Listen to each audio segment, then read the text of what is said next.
I'm Elliot Prechter, and I'm the lead developer of EWAVES, which is currently the world's only genuine Elliott wave analysis software engine.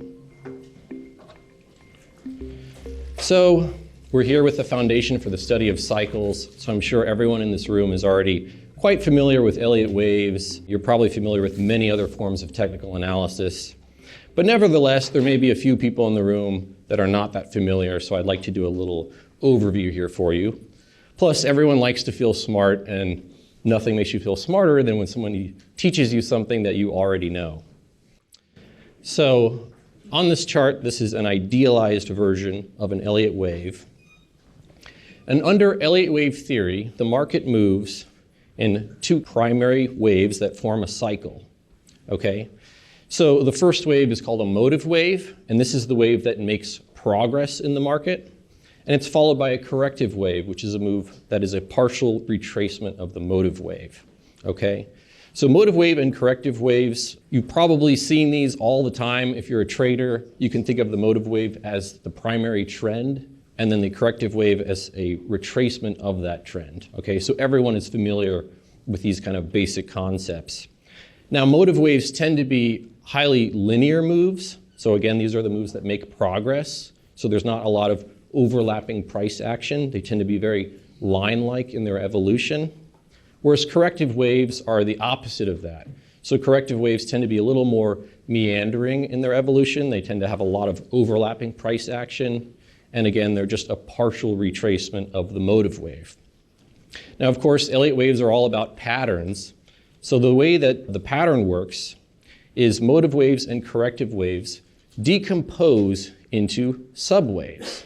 Okay, so if you look at the chart here, the way we label motive waves to distinguish them from corrective waves is we use numbers. So you can see the numbers here, 1, 2, 3, 4, and 5. And then for corrective waves, we use letters. So we have A, B, and C. Okay, now this pattern follows certain rules. So there are certain things that the pattern absolutely cannot do. And it also follows guidelines, and these are probabilistic behavior. So if you've read Frost and Prechter's work from 1978, the Elliott wave principle, you'll know some of the cardinal rules. So if you're labeling a real-world chart of a financial market, you know that wave 2 here cannot break below the origin of wave 1, which is right here. You know that wave 4 cannot overlap the end of wave 1, or the extreme point in wave 1. And you also know that the third wave here, this move, cannot be the shortest wave or the smallest wave in a sequence. So these are constraints that we have on our model. Now, like I said, there are also guidelines. So one of the guidelines that I like is that wave 3 tends to be the largest wave, okay? But it's not always the largest wave. Sometimes 5 can be the largest wave. Sometimes 1 is the largest wave. That's probably the most rare formation, but that does happen. But generally speaking, most of the time, wave 3 is going to be the largest wave. Now, the last thing is that you'll notice there's a lot of complexity on this chart, but that complexity just comes from the fact that every single subwave here on this chart itself decomposes into its own Elliott wave pattern, forming a fractal. So you'll see that this entire picture here of a motive wave followed by a corrective wave, you'll see that same picture forms right here within the very first 1, 2 on this chart. So there's our 5 waves up and 3 waves down. So if you're new to this, I apologize. It's kind of like riding a bike. It's actually very simple once you get used to it, but if you haven't done it before, it can be a little difficult. But if you just remember, when you have 5 waves up, you're about to have 3 waves down, that's enough. And you'll be able to follow along with some of the charts that I'm going to show you. So this is my favorite Elliott wave of all time. Those of you who've been around for a while might immediately recognize this period as the GFC, the global financial crisis. And this has a special place in my heart for a couple of reasons. Number one, I think it's just a really beautiful Elliott wave pattern, very, very clean. But also, this event is what got me interested in finance. So my entire life, I was very interested in technology. And believe it or not, I had no interest in finance or knowledge of it really whatsoever until much later in life. So here on the chart where it says top, that's in September 2007. Back then, I was about 1 year into my very first job at Microsoft and doing nothing even remotely related to the markets. But a year into my first job and being one of the cheapest people that I know, I'd saved up some money and I thought, I have no idea what to do with this, with my savings. I was just sitting in a savings account at Bank of America. So believe it or not, I connected with a financial advisor at the time, and they said, the best investment that I found are these unrated municipal bonds that are backed by real estate. And don't worry, it's a sure thing, and the fact that they're unrated gives them extra high yields and it's tax-free. And I think they were paying 13% tax-free, and I just thought, I did the math and I was like, oh my gosh, this is the best thing ever. So I called up my dad, who many of you know, who's Robert Prechter, the founder of Elliott Wave International. You can probably already guess what he said when I told him about the municipal bonds. So he told me, we have a big real estate bubble, and not only to stay away from these bonds, stay away from stocks, and you might not even want to be in the banking system because I think a lot of banks are going to fail. So I said, oh goodness, well, okay, well what do I do? So I read his book, Conquer the Crash, probably 20 times. It got really dog-eared. And so I took my money out of Bank of America and put it in a Treasury bill money market mutual fund. But of course I was 23, right? And I'm sitting here thinking, well, this is kind of boring sitting in these Treasury bills, getting a small yield. I think something exciting is about to happen. I want to participate. So what I did is I took my money out of the Treasury bills and I put them into the Prudent Bear Fund, which is run by a man named David Tice. Some of you might know him. There weren't actually, at that time, there weren't very many bear market funds, although today there's probably even fewer. They're pretty much going extinct. So I put my money in the fund, which at the time I didn't even really think about it. I think today I would have been scared to do it because if you looked at the fund at that time, it was just going straight down like a falling knife. But I was just, I was 23, so I was excited. So I just put all of it in there. And sure enough, the market started to take a tumble. And I was noticing the bear market fund was going up. And I was like, oh, this is exciting. But then I noticed that as it was going up, it was doing so in waves, okay? So it went up in a 5-wave sequence. And I was, of course, reading the Elliott Wave Theorist and the Elliott Wave Financial Forecast, following along with them. And they showed that the market had indeed done 5 waves down, 1, 2, 3, 4, and 5, down to this wave 1 here. And this is where the fractal comes into play because you've got a small wave 5, then you're going to have your ABC. And this is all part of a larger 5-wave sequence down to the bottom there. So again, being young and foolish, I decided to take another big risk. And I thought, well, shoot, why am I sitting in this bear market mutual fund when I know the market's about to go in the exact opposite direction? So I sold all my shares and I bought a 2-to-1 long fund ETF using 2-to-1 margin. So I was 4x exposed to the market. But yes, the market did skyrocket up at this time. So that was great. And I was a member of this investment club at Microsoft, and I was probably spending more time than I should talking to this list. But I was telling people on the list, I'm buying the market, with all this leverage and everything. And I got a lot of responses from people saying, wait a moment, you've been talking on this list for a while about this bubble and this collapse, and you're going long, 4-to-1? What are you talking about? And that's when I had to explain to them that, the market is a fractal. It doesn't move in a straight line. And in fact, even the idea of the market having a direction is a little strange because the market is always moving in different directions, just depending on which time frame you're talking about. So of course, in retrospect, if I were to go back in time, I would have just bought a bunch of deep out of the money puts and just held on the whole time instead of trading. But I think it was good for educational purposes to actually actively trade this market. So in any event, I continued trading my way through this pattern. And I was lucky in the sense that it was a very clear Elliott Wave pattern. So Elliott Wave International was, of course, one of the few firms to call the GFC in advance. But more so, I think what made them unique was the fact that they called almost every little squiggle on this chart. So that's why I had such a good time trading my way through this. Then, of course, the bottom came over here, the far right of the chart. And I want to say they called that within plus or minus a week of that final low, saying that we'd have the largest rally that we've had since the GFC began.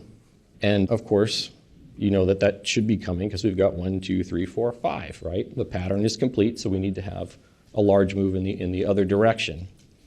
So needless to say, at this point, I was just completely hooked, become an Elliott wave addict overnight, thinking, gosh, I can just quit my job and trade all day long now.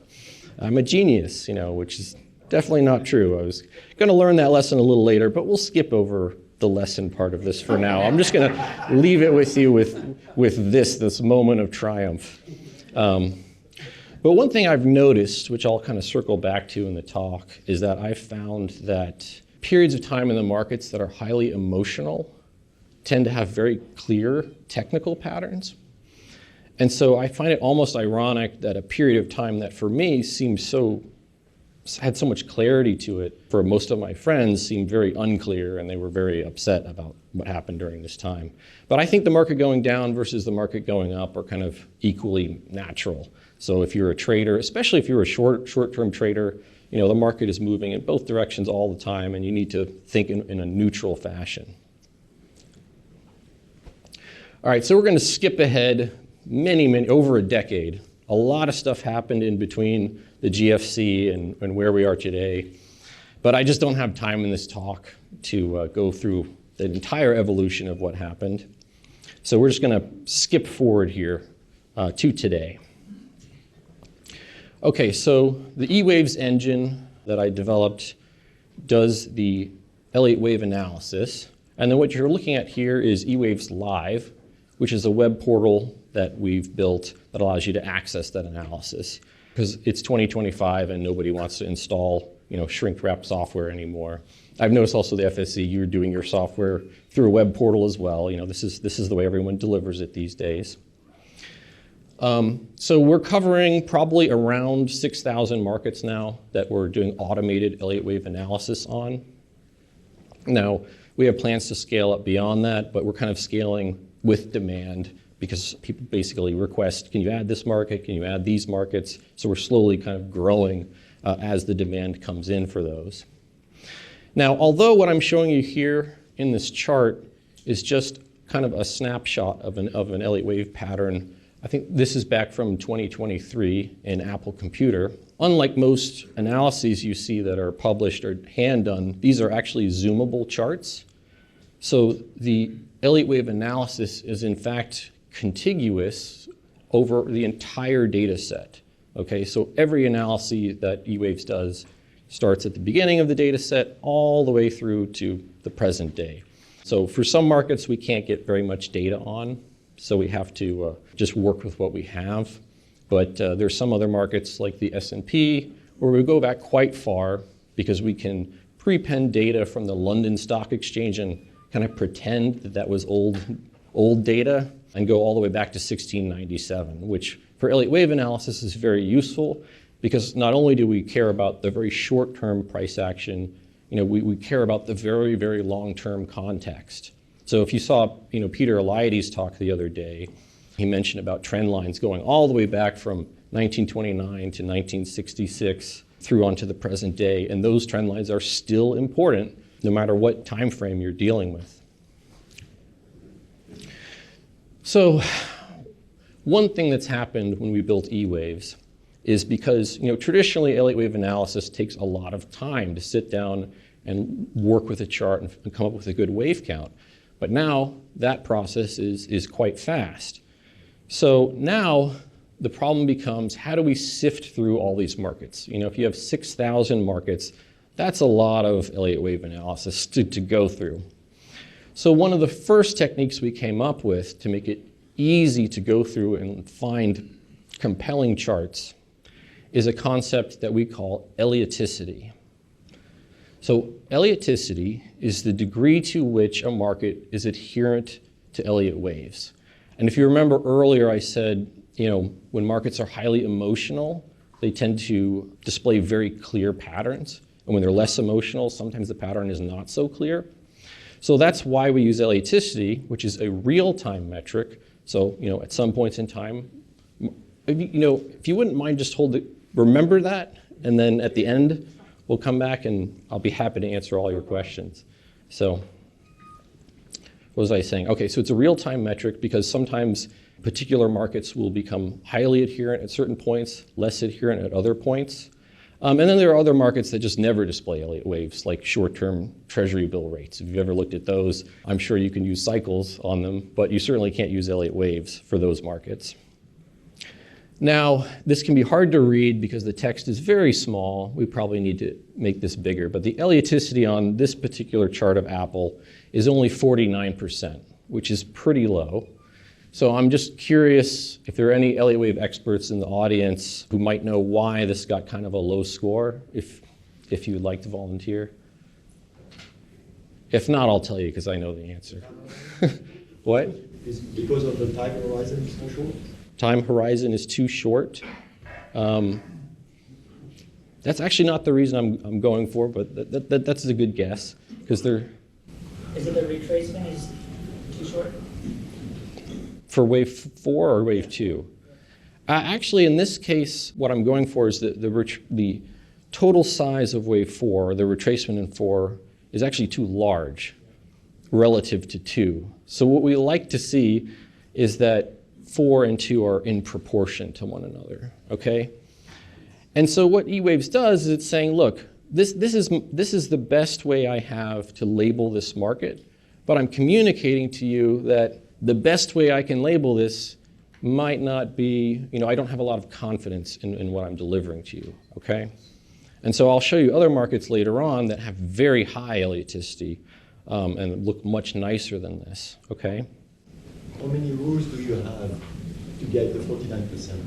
Rules? Rules to comply with the Elliott wave. Rules or conditions. Okay. Well, the ellioticity itself actually has more to do with guidelines than rules because those deal in probability, okay? The rules are always there. Like I won't show anything I show you on a chart must follow the rules, okay? But there's about 200 or 250, just so you know. I'm just going to ask one question now. Ellioticity, okay. Similar to like a Bartel score in statistics, kind of the efficacy of that, correct? Like the higher ellioticity, closer to 100, the better it is.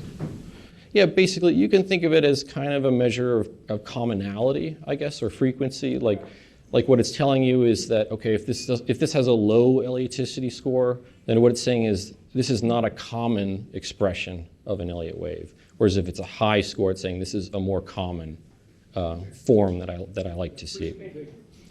Yes. Here's the obligatory after picture where the market did indeed move higher. But the point I wanted to make here was that, if you remember from the beginning of the talk, sideways moves, the corrective moves tend to be kind of meandering, tend to have a lot of overlapping price action, which this move down does. So even though I said 2 and 4 were out of proportion, from a pure trading point of view, as long as that indeed was a correction, then you can still trade successfully with it, even though you might not have the best ellioticity. But that said, I would recommend looking for much higher ellioticity markets. So personally, I would completely avoid Apple. All right, so let's move on to a market that everyone cares about and everyone's been watching, the S&P 500. And this is a much more recent chart. This is from February 24th, 2025. So this is just a few months ago. But if you'll notice here, on green, these are the highest degree labels on this chart. We have 1, 2, 3, 4, and 5. And again, it's a fractal, so you can see within wave 3 itself, we also have 1, 2, 3, 4, and 5, okay? Now, what happens after 5 waves up? Okay, we're going to get a move in the opposite direction, okay? And, if I put my trader's hat on here for a second, I think, okay, if I want to short this market, obviously one advantage of Elliott wave analysis is that you can often put a very tight stop to control your risk in case your count is incorrect. But I also might want to know where to cover, okay? So what's kind of a conservative target here? Now, in the 1978 book, The Elliott Wave Principle, they actually mentioned this. And they said a conservative target, once you have 5 waves up, is wave 4 of 3. Okay, so this is wave 3, and this is 4 of 3, right around 4,900 on the S&P. So that would be, just using that knowledge from the book, that's a good place to cover. And if we just fast forward here, you'll note that the market went right around that level, actually slightly exceeded it, and then we had a really, really sharp bounce since that time. Now, what I like about this is that these concepts from a book written in the 1970s are just as applicable today to the markets as they were back then, okay? And in fact, they're just as applicable as they are to Elliott waves from the 1800s or any other time frame, which is something we've actually proven, and I'll get to that later in the talk when we start talking about statistics. But let's save that for later. But this is a really important property of Elliott waves because it distinguishes it, I think, from a lot of quantitative systems that are not like that. Okay, I want to talk for a moment about pet markets and pet market syndrome. So you probably have pet market syndrome. I know I've had it many times, or you at least know somebody who has it. So what pet market syndrome is just show me the S&P. That's what I care about. I don't want to look at anything else. Gold is another popular pet market. I've noticed that people just really get obsessed with gold. I've had a lot of people write in saying, all I trade is Bitcoin. That's what I want to see. I don't care about anything else. But for me, I've noticed that, okay, well, yes, sometimes we do have nice wave counts on the S&P, but there are plenty of other times where you really don't, where the best answer is, I don't know what the S&P is doing right now, so who cares? Why don't you go and look at other markets that might be clear and ignore the ones that are not clear? So that's why we're running E-Waves on 6,000 markets and counting, because we want you to be able to find markets that are clear, okay?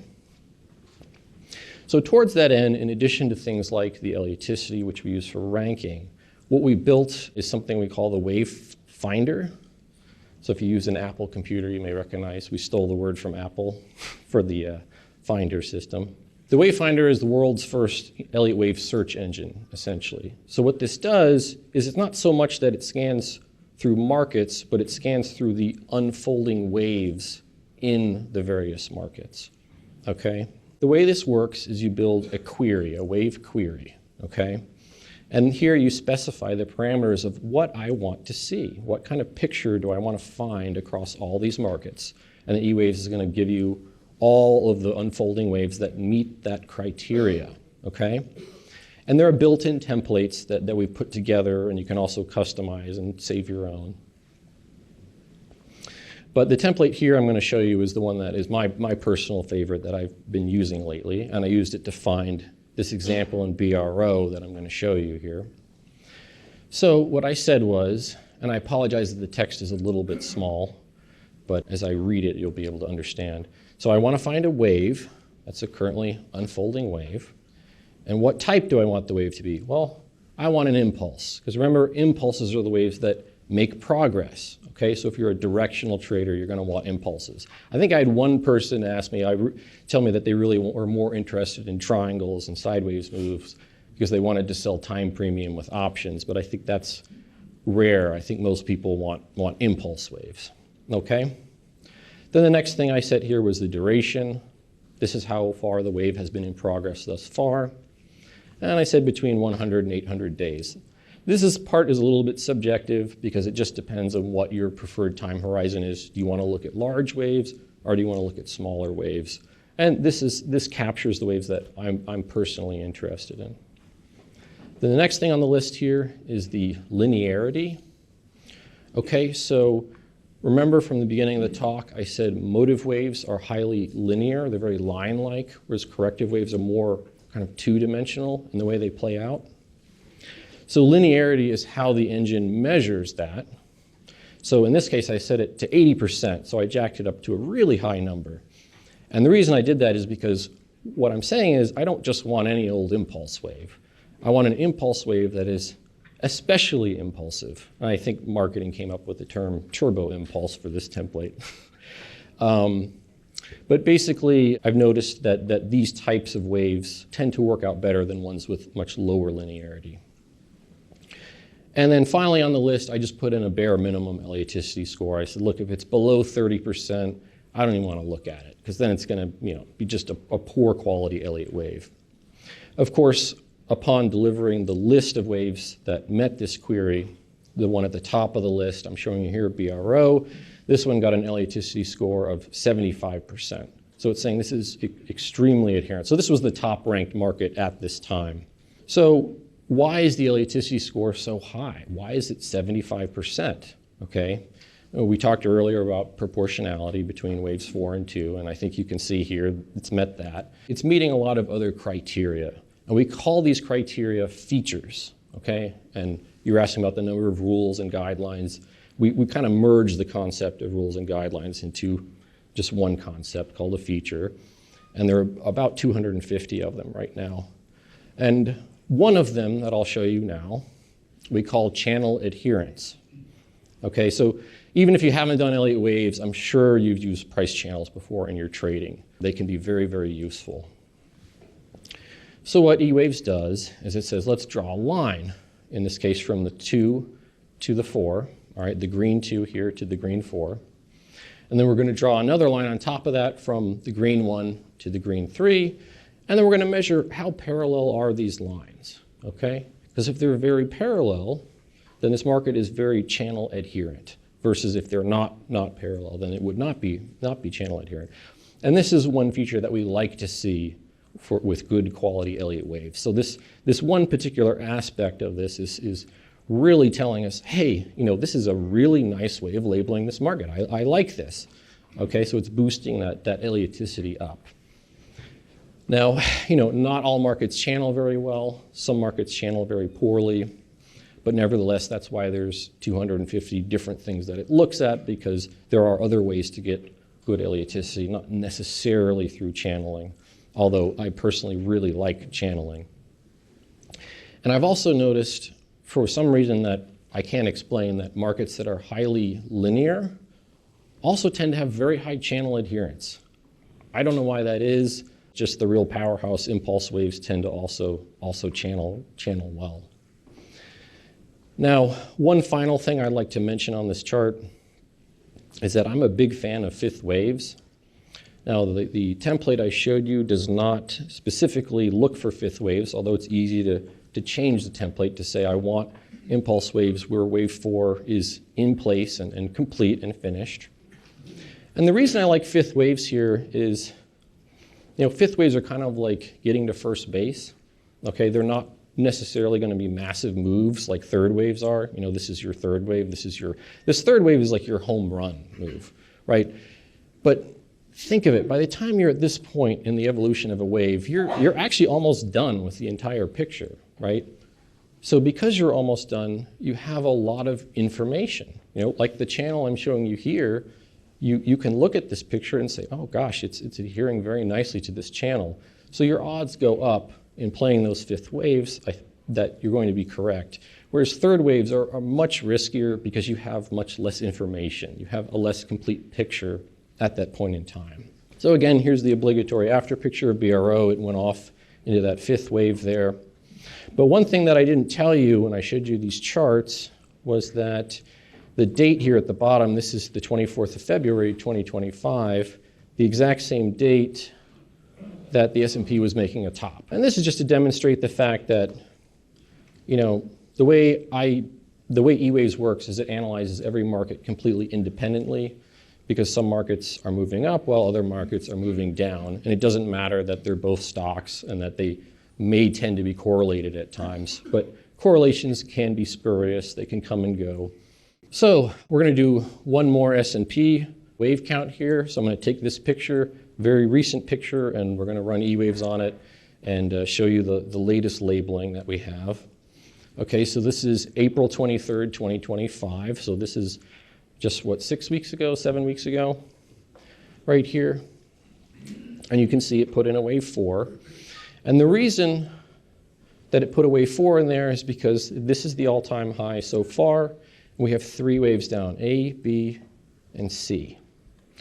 Now, the reason I'm showing it to you on April 23rd, when the market has already actually moved up somewhat higher and not at the exact low, is because although prior to this point in time, EWAVES had put in the low, me personally, I am not willing to come out and show a chart at that moment in time. And I'm going to tell you why, and why at this point in time I was like, okay, now I feel bullish.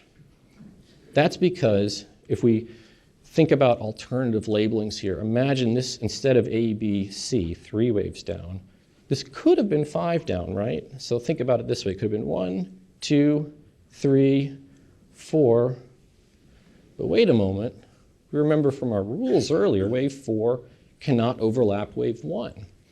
So it was really only at this point, once we had moved up and kind of overlapped this price move here, that I suddenly felt, okay, now I feel very confident that that's definitely a 3-wave move. So the market should be moving higher from here. So, you know, this is something that EWAVES does not do on its own. So that's why it's a tool, okay? It's going to do the wave analysis, but you also have to know a little bit about Elliott waves, I think, to be able to use it effectively and make those decisions. And in fact, to paraphrase Paul Tudor Jones, I think he has a quote where he said something along the lines of, "No man is greater than a machine, and no machine is greater than a man with a machine." And I absolutely believe that. And Richard has said a lot about this earlier as well, that we need the human element with our technology. You know, the technology alone is great, but there are certain things we can do up here that are very, very difficult for a computer to do. So EWAVES is just focused on doing the analysis, and that's it. That's enough. As far as anything, decision making on top of that, that's left up to the human element. Okay, here's the after picture up to June 5th, so I guess, what was this, a week and a half ago. I think we've moved a little bit higher since then. Sometimes you can get truncated 5th waves, but we'd really like to see a slight new high in the S&P.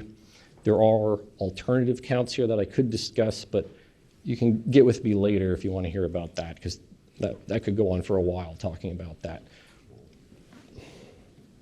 Okay, I'm personally kind of sick of talking about the stock market because that's all that anyone ever wants to talk about.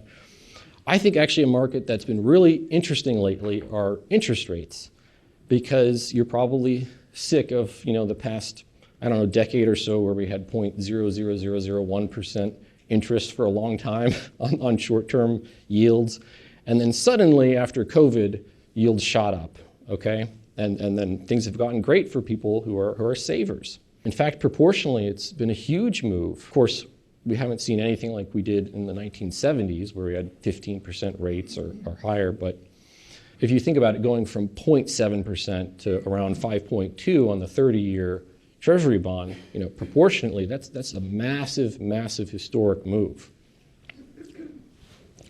Now, what I'm showing you here in this chart is the last time that we were bullish on Treasury bonds and expecting rates to decline. And the reason I wanted to show you this chart is just because it has a really cool thing from an Elliott wave point of view.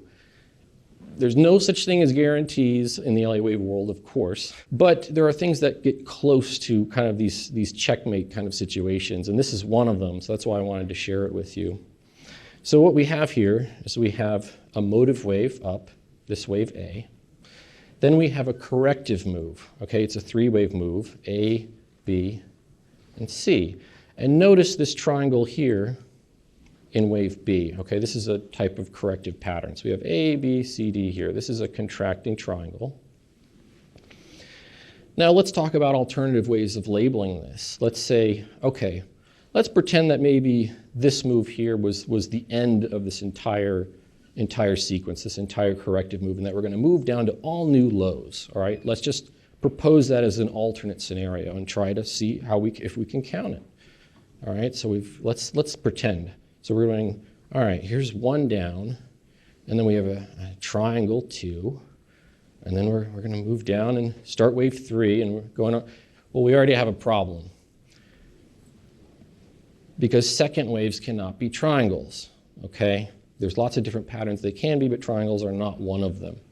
So because of that, I really love this particular scenario where you have a triangle inside of a three-wave move, because then it gives you just a lot of confidence that you are in fact dealing with a corrective move. So this entire move is corrective with very high odds.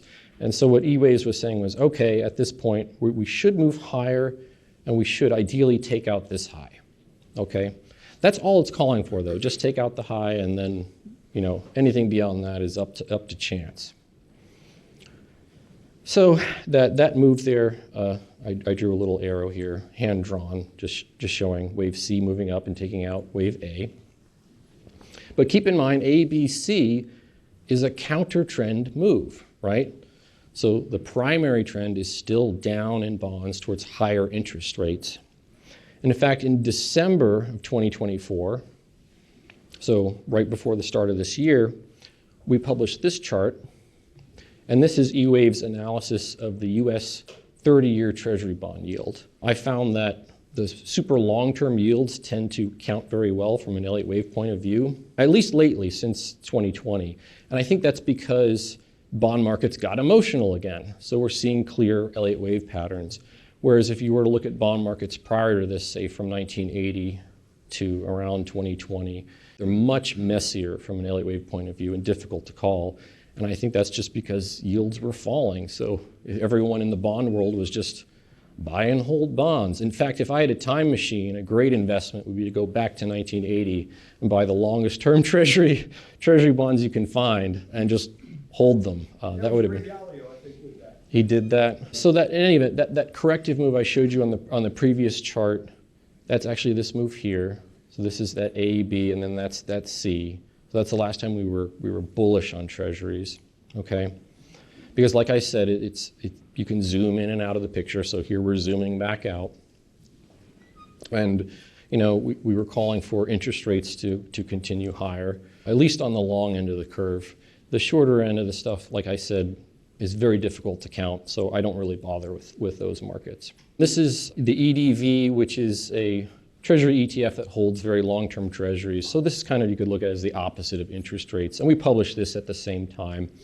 And the reason that I do this is because I like to have different looks at kind of the same underlying market, because it is actually different data and it fluctuates a little bit differently. And so by running EWAVES on multiple different kind of views of the same underlying market, we can get more confidence with the wave count. So, you know, I often recommend don't just look at one market, look at other related markets.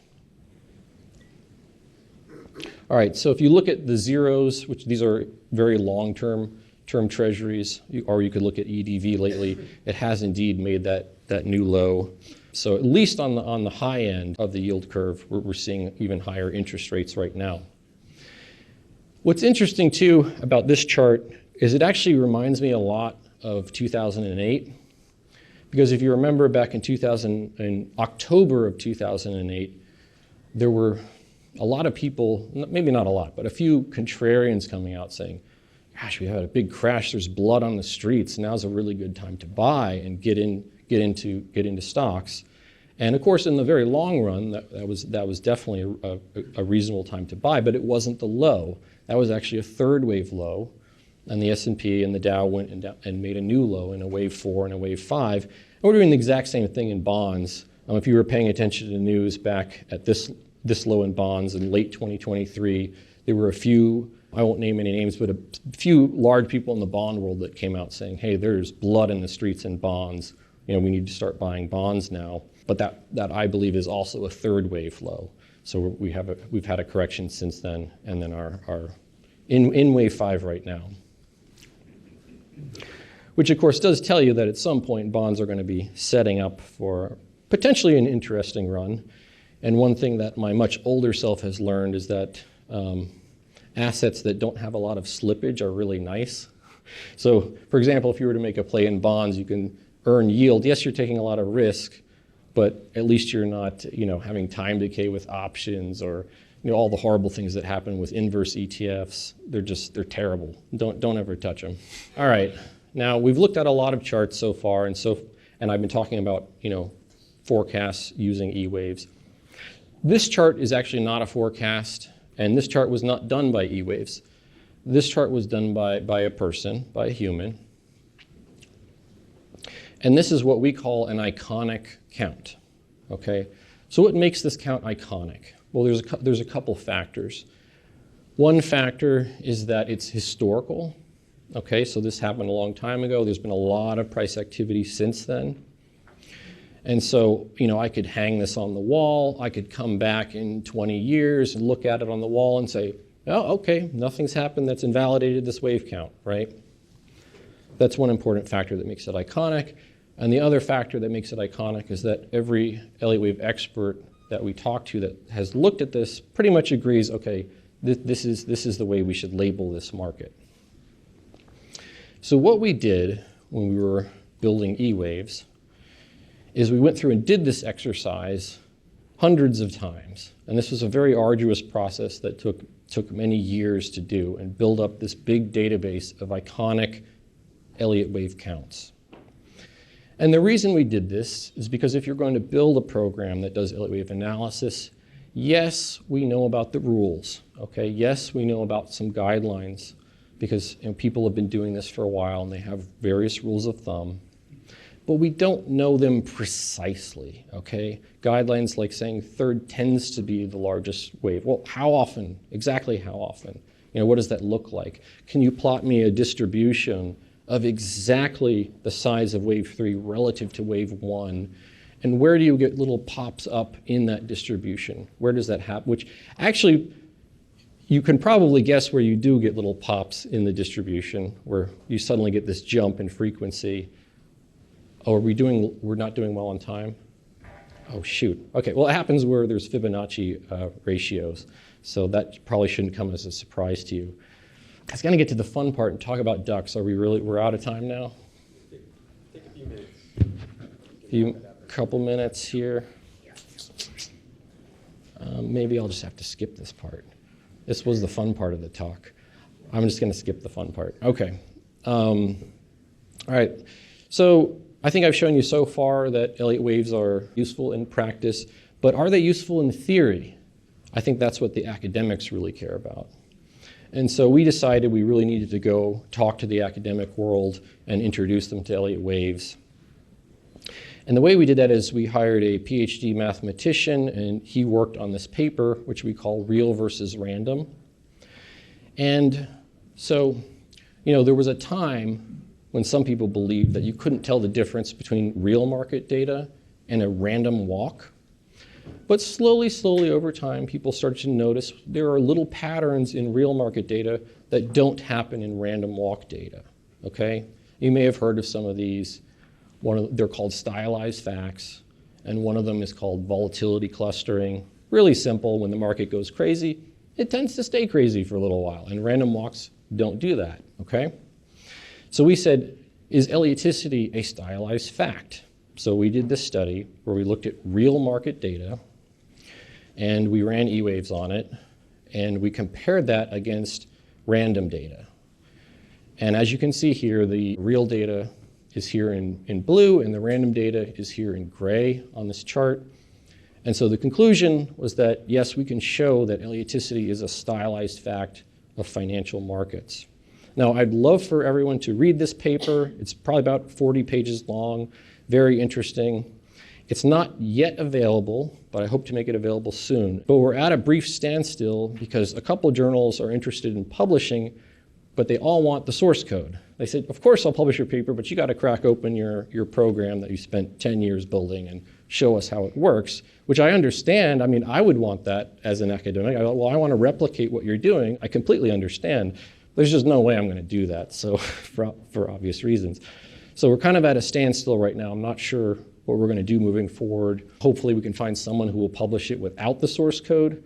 If not, then we're just going to self-publish. So if you're interested, just go to ewaves.com, and there's a news section. You can sign up for email updates, and if the paper does become available, we'll let everybody know, and then you can take a read.